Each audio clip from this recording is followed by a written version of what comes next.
Kijana mganga, mimi nimekuja. Mimi nimekuja nataka nipate hela kwa sababu nishafanya sana, yani nishaigiza sana. Content creator nimeanza kitambo ila hela sipati. Mimi nataka hela mganga, nisaidie.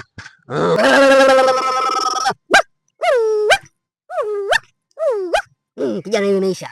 Nisaidie. Yaani kisha hiyo, nakuahidi mganga, kuna zawadi nono nakupa. Zawadi nono nakupa kabisa mganga. Nisaidie kwa hilo. Hiyo imeisha kijana. Wenzio wakina Konzala, wakina nani, wakina Ronaldo wale wote wamepita kwenye mikono yangu mimi na ndio mpaka leo wamefanikiwa. Yani Mungu amekuonyesha maonyo mazuri mpaka uje kwangu. Kijana ushatoboa. Bonge la star Afrika nzima, Afrika Mashariki na dunia yote itakutambuua. Hapo ndo nataka hapo. Ila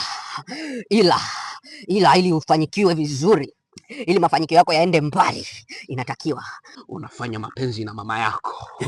Mama yangu.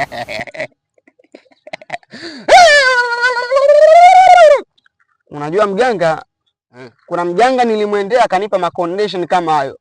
Yaani unanipa masharti magumu. Nikaamua nimuue, nimzike kwenye kilinge chake. Sasa na wewe nadhani hiyo zali inakukuta.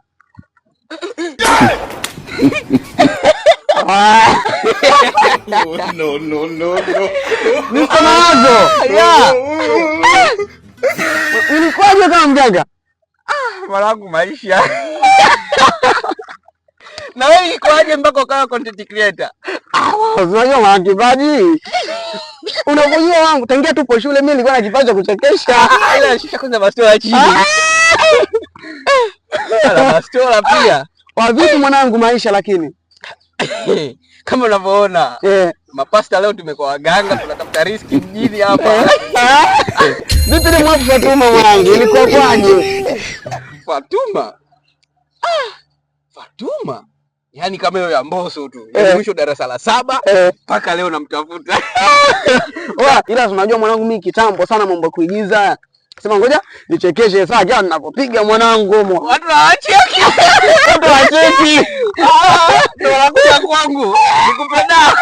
Wewe labda nikupake unga. Tutafute hela. Tuondoke tutafute hela. Tukatafute hela. Tutafute hela.